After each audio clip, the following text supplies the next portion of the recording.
Shalom saudara-saudari yang terkasih di dalam Tuhan.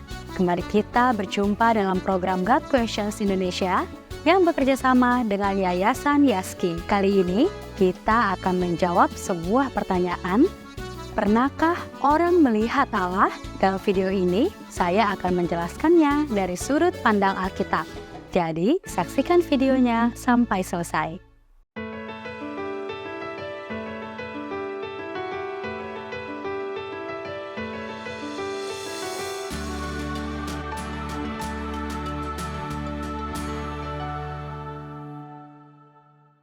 Alkitab mengatakan bahwa tidak seorang pun pernah melihat Allah dalam Yohanes 1 ayat 18, kecuali Yesus Kristus. Dalam Keluaran 33 ayat 20, Allah menyatakan, "Engkau tidak tahan memandang wajahku, sebab tidak ada orang yang memandang aku dapat hidup."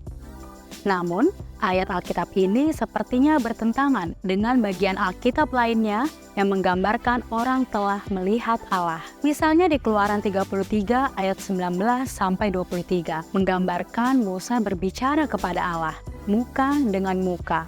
Bagaimana mungkin Musa berbicara dengan Allah muka dengan muka, kalau tidak seorang pun dapat melihat wajah Allah dan tetap hidup? Dalam ayat ini, kalimat muka dengan muka adalah kalimat figuratif yang mengindikasikan mereka berada dalam level persekutuan yang amat dekat. Allah dan Musa berbicara seolah-olah mereka itu dua orang manusia yang bercakap-cakap secara akrab. Dalam Kejadian 32 ayat 30, Yakub melihat Allah menampakkan diri sebagai seorang malaikat.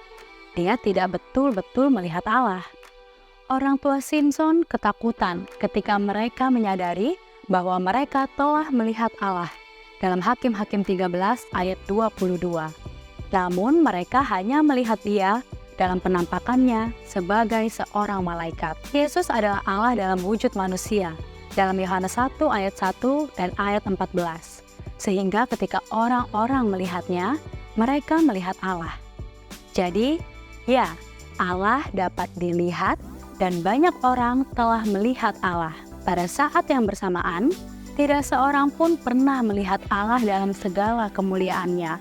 Dalam kondisi kita sebagai manusia berdosa, jika Allah benar-benar menyatakan diri kepada kita secara utuh, maka kita akan habis binasa. Karena itu, Allah menutup dirinya dan menampakkan diri dalam rupa yang dapat kita lihat. Namun demikian, ini tidak sama dengan melihat Allah dalam segala kemuliaan dan kekudusannya. Orang-orang mendapat penglihatan tentang Allah, gambar Allah, dan penampakan diri Allah, namun tidak seorang pun pernah melihat Allah dalam kesempurnaannya. Dalam Kejadian 33 ayat 20. Demikian jawaban dari firman Tuhan. Kiranya Anda dapat terberkati dengan apa yang sudah saya sampaikan. Silakan Anda kunjungi website di www.godquestions.org/Indonesia untuk mendapatkan lebih banyak lagi berkat hikmat dan pengajaran tentang iman Kristen. Jangan lupa untuk subscribe channel ini dan share agar lebih banyak orang dapat menerima kebenaran firman Tuhan. Jika Anda mempunyai pertanyaan, silakan tuliskan di kolom komentar di bawah ini. Terima kasih, Tuhan Yesus memberkati.